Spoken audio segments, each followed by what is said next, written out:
Muito bom dia a todos. Meu querido, magnífico reitor da Universidade de Coimbra, que honra, muito obrigado. Excelentíssimo Senhor Presidente do Conselho Geral da Universidade de Coimbra, meu querido João Caraça, obrigado por tudo aquilo que fez por mim durante estes anos. Senhora Presidente do Supremo Tribunal Administrativo, os meus queridos ministros da Ciência, da Educação e da Coesão Territorial, mas um especial agradecimento ao Sr. Ministro da Ciência, que durante todos estes anos, em frente a 28 ministros à volta da mesa, todos os 3 meses, me deu sempre credibilidade e me ajudou sempre neste caminho. Excelentíssimo Sr. Presidente da Câmara Municipal de Coimbra, Excelentíssimo Sr. Secretário de Estado dos Assuntos Fiscais, Excelentíssimo Sr. Representante do Banco Santander, o meu querido colega do técnico Marcos Soares Ribeiro, um agradecimento também muito especial ao professor Joaquim Murta pelas palavras tão simpáticas, detalhadas sobre aquilo que foi a minha vida e aquilo que fiz durante estes anos da Comissão Europeia. E excelentíssimos amigos, a lista é longa e ficaria por aqui porque queria vos dizer algumas palavras de agradecimento a todos, sincero, profundo, por tudo aquilo que representa para mim hoje receber este prémio. E é um dia especial por 3 razões. Primeiro, porque a Universidade de Coimbra, durante estes 5 anos, como Comissário Europeu, esteve sempre ao meu lado. Segundo, porque a Universidade de Coimbra representa realmente o melhor que o passado tem como arma para ganhar o futuro. E terceiro, porque este prémio me permitirá, pela primeira vez na minha vida, ajudar diretamente aqueles que mais precisam. Nasci numa família pobre, nos anos 70, na cidade de Beja. E sei a dificuldade que foi para os meus pais e para tantos na altura levar um filho a estudar fora. E gostava desde já comprometer-me que a ajuda, o prémio que vou receber hoje, será exatamente para ajudar aqueles que, como eu, tinham dificuldades em vir estudar para fora, mas sobretudo para aqueles que queiram vir estudar para Coimbra. Gostava de oferecer este prémio aos alunos da minha terra, de Beja, que queiram, que tenham talento para vir para Coimbra. E a outros, aqueles que eu puder ajudar. Este prémio não é para mim, é para eles. Mas primeiro gostava de vos explicar porque senti sempre durante estes anos, porque é que senti que a Universidade de Coimbra esteve sempre a meu lado. E talvez começar por uma pequena história. Em 2015, estava eu a visitar o Royal Society. Era um dos meus primeiros grandes discursos, ir à Royal Society em Londres. E estava nervoso, inquieto, a pensar como seria falar para todos aqueles grandes cientistas e tudo aquilo que representa a Royal Society. E o presidente na altura, o professor Polyakov, levou-me para uma sala à parte, primeiro para me contar a história da Royal Society. E olhou para mim e disse-me: estou tão contente de ter um português, sabe? Estou tão contente de ter um português porque a relação entre a Royal Society e Portugal começou há tantos anos e tem um significado tão forte. Foi aqui que nós recebemos os primeiros cientistas judeus portugueses que vinham de Coimbra. E foi aqui que eles nunca esqueceram Coimbra, esses cientistas portugueses, que levavam Coimbra sempre até ao fim da sua vida, no coração até à morte, como ele me disse. E contou uma história de Jacob de Castro Sarmento, que foi eleito membro da Royal Society, o 6º português a ser membro da Royal Society, e que quando foi eleito membro da Royal Society, aquilo que ele quis foi contribuir para Coimbra. e resolveu oferecer o primeiro microscópio para Portugal. E disse ele, para que os meus colegas de Coimbra possam ver o invisível.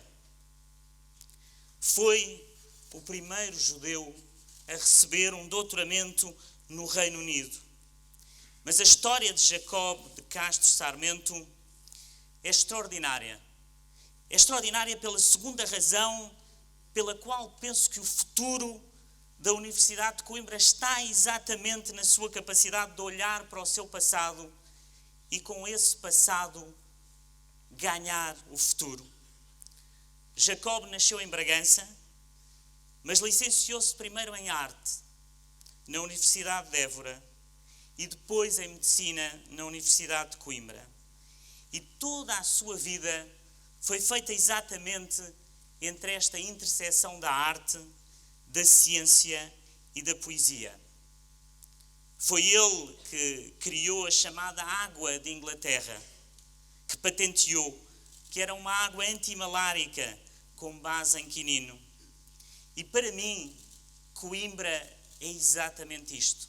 Este é o passado de Coimbra que vos levará ao futuro. São estas interseções que vão definir o futuro da universidade, são estas interseções que vão definir o futuro da educação. E gostava de vos deixar aqui aquilo que vivi nos últimos 5 anos como comissário, aquilo que eu vi, aquilo que observei. E hoje, nestas celebrações dos 730 anos desta vossa universidade, a que via lá fora a que chamaram ousadias, a ousadia, tenham essa ousadia, a ousadia de quebrar os muros entre as disciplinas, a ousadia de olhar para o futuro nestas interseções sem medo. E falo-vos de 3 grandes interseções que serão esse futuro. São essas interseções que eu vi nestes 5 anos. A primeira é uma interseção entre o mundo físico e o mundo digital. A segunda é uma interseção entre as próprias disciplinas da universidade. E a terceira é uma interseção muito única entre aquilo que eu chamo o detalhe e a criatividade.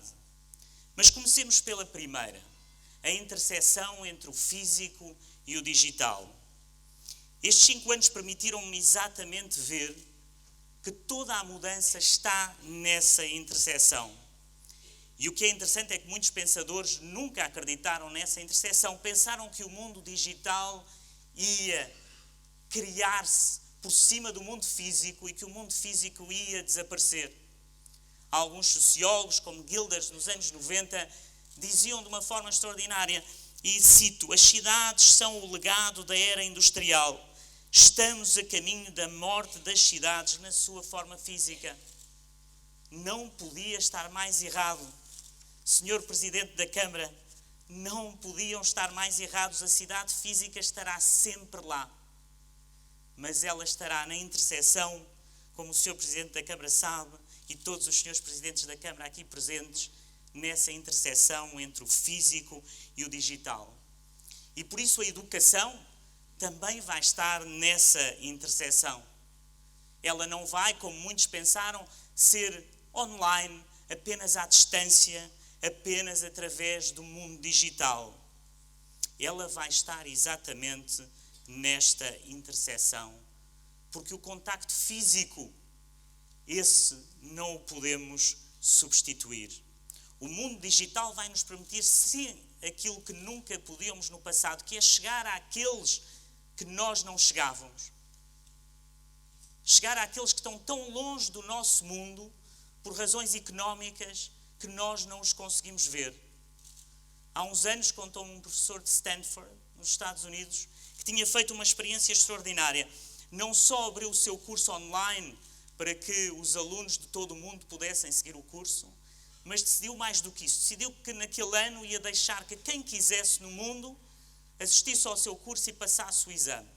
Fosse exame. O exame estava aberto a todos. E assim fez. E o resultado foi extraordinário.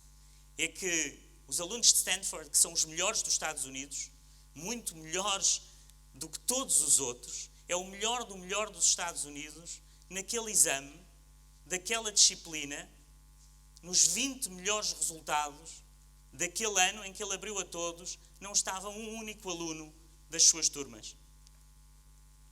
O primeiro e melhor aluno era uma menina do Paquistão que tinha apenas e só 16 anos. Mas, por outro lado, o que lhe deu esta experiência foi também o reconhecer que isso não chegava.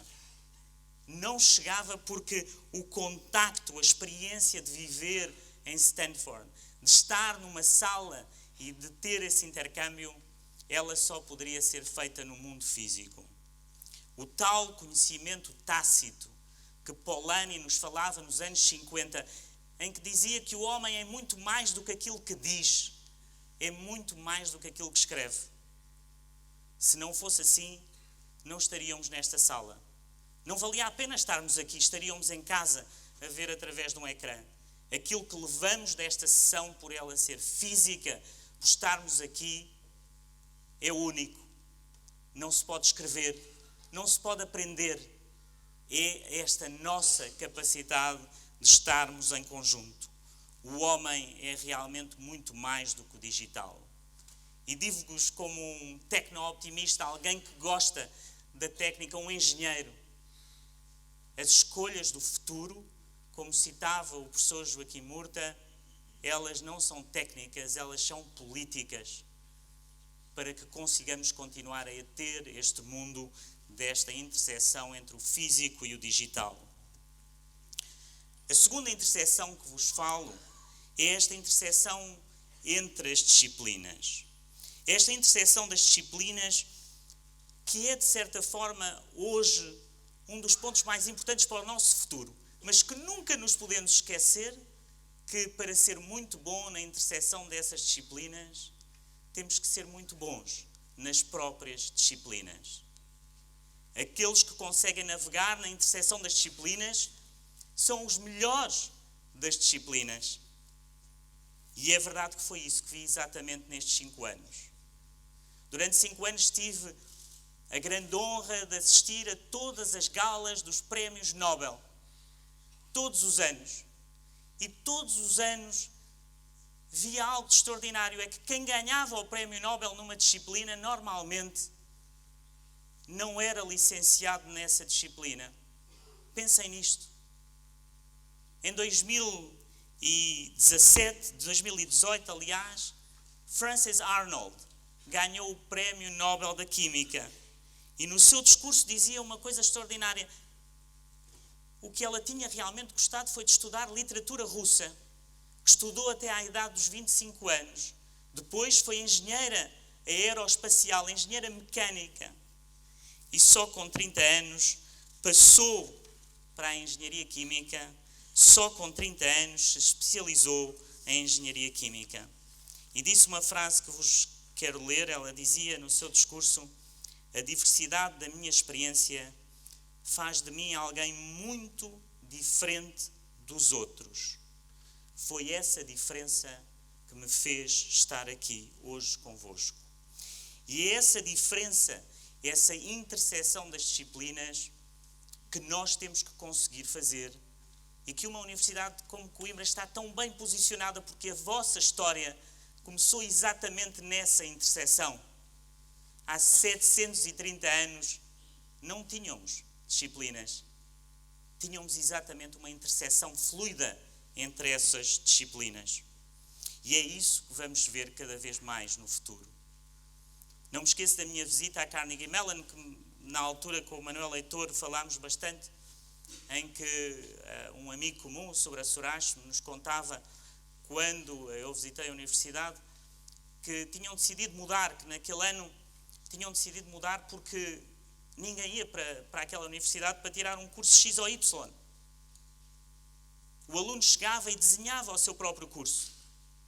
O aluno gostava de música e de física, então era isso que lhe iam ensinar, era música e física. O aluno gostava de sociologia e de estudos, de dados, então era isso que ele ia trabalhar. E muitas vezes chegava à conclusão que gostava de algo muito diferente. E são essas interseções que vão fazer a diferença, mas sempre com a base forte nas disciplinas, porque ninguém pode chegar às interseções sem as disciplinas. E finalmente a última interseção de que vos queria falar hoje é a interseção entre o detalhe e a criatividade. E uma das pessoas que mais me marcou durante estes anos de comissário, que se tornou amigo, foi o criador de uma grande empresa que se chama SAP, um homem da Dinamarca. E escreveu um livro muito interessante que chamou The Dream and the Details. O sonho e o detalhe. E a ideia dele é de certa forma simples, de um homem experiente, não como professor, mas como homem das empresas, de que para chegar aos nossos sonhos temos que nos focalizar nos detalhes. E reparem, quando pensamos na arte, normalmente pensamos na arte e apenas na criatividade. Esquecemos que um bom escritor muitas vezes tem que se obrigar a escrever todos os dias, mesmo quando não lhe apetece. Escrever 3.000, 4.000 palavras no dia de manhã não lhe apetece, mas para focalizar a mente. E esse pensar, essa capacidade de trabalhar para chegar ao sonho, ela tem que ser através desse detalhe. E é esse o papel da universidade. O papel da universidade é dar-nos o gosto pelo detalhe. É o dar-nos o gosto por aquele detalhe que outros não têm gosto. Se eu tivesse de definir aquilo que aprendi no técnico como engenheiro, foi exatamente o gosto desse detalhe. Quando os outros olham à superfície, nós temos a paixão do detalhe. E é essa paixão no detalhe que nos leva, sem dúvida, ao sucesso. Eu vi que vão ter hoje aqui uma exposição sobre o Leonardo da Vinci. E pensei que a melhor biografia que li de Leonardo da Vinci foi de Walter Isaacson. Walter Isaacson é um dos maiores biógrafos da nossa história contemporânea e que escreveu várias biografias. E numa das biografias que ele escreveu, que foi a biografia do Steve Jobs, ele conta uma história que eu adoro e que tem exatamente a ver com este detalhe e com o sonho. O Steve Jobs era um homem que vivia realmente entre a arte e a ciência. E conta ele a história que Steve Jobs, quando era miúdo, o pai pediu-lhe para ele pintar a cerca à volta da casa. E quando lhe pediu para pintar a cerca à volta da casa, o Steve Jobs era um miúdo, foi, pintou, e obviamente havia uma parte da cerca, do murete que ele ia pintar, que tinha uma árvore que tapava, e portanto era um canto do jardim, um daqueles cantos em que nunca ninguém ia. E o Steve Jobs pintou tudo e não pintou essa parte. E o pai disse, mas porquê é que não pintaste isto? Porquê é que tu não pintaste esta parte? E ele disse ao pai, porque nunca ninguém vai ver. E o pai disse-lhe, mas se tu queres ter sucesso na vida, se tu queres ter sucesso, o detalhe é o mais importante. Tu tens que pintar aquela parte do muro. Ele disse ao pai, para quê? Mas nunca ninguém vai ver. E o pai disse-lhe, mas tu saberás que não o fizeste. E nos anos 80, para aqueles que estão aqui, que são mais velhos, não sei se lembram, o Steve Jobs lançou o chamado Macintosh. Era uma caixa, era um caixote. Era um computador que parecia uma caixa que todos nos lembramos. E quando estavam já a 6 semanas do lançamento, o Steve Jobs passou lá na linha de montagem, olhou para dentro daquele computador, que era aquela caixa, e viu que os fios estavam todos emaranhados, estava tudo feio, estava tudo desorganizado, não estava bonito. E então disse aos engenheiros, vocês têm que pôr isto bonito. Isto não pode ir assim desarranjado. Um computador desta qualidade tem que ter tudo no seu detalhe. E os engenheiros disseram, mas Steve, isto é completamente estúpido. Isto vai estar tudo fechado. Isto é uma caixa fechada. Portanto, nunca ninguém vai ver. E ele disse, mas vocês saberão que está tudo desorganizado dentro desta caixa. E então atrasou o lançamento do Macintosh durante 6 semanas. Durante 6 semanas, imaginem. Perdeu dinheiro com isso. Mas no fim estava tudo alinhado. E ele então pediu a todos os engenheiros que assinassem o nome deles dentro daquela caixa, num sítio em que nunca ninguém ia ver. Mas era esse detalhe que fazia o sucesso de Steve Jobs. E era realmente esta a mensagem que vos queria trazer, é que a Universidade de Coimbra é exatamente esta capacidade. E quando eu dizia de olhar para o vosso passado foi exatamente parte destas interseções. São estas que fazem a diferença. E foi isso, quando pensamos em Jacob de Castro Sarmento, que ao mesmo tempo, imaginem, que patenteava a chamada água de Inglaterra, traduzia a obra filosófica de Francis Bacon e escrevia poesia. Terminava com Walter Isaacson, com uma das frases que mais gosto, e por isso, por estar hoje aqui, quero partilhar convosco mais uma vez. Walter Isaacson diz: a inovação virá daqueles que têm a ousadia de ligar a beleza à engenharia, o humanismo à tecnologia e a poesia aos processadores. Virá daqueles que florescem onde a arte intercepta a ciência e que têm um espírito rebelde aberto à beleza de ambos. Obrigado, Universidade de Coimbra.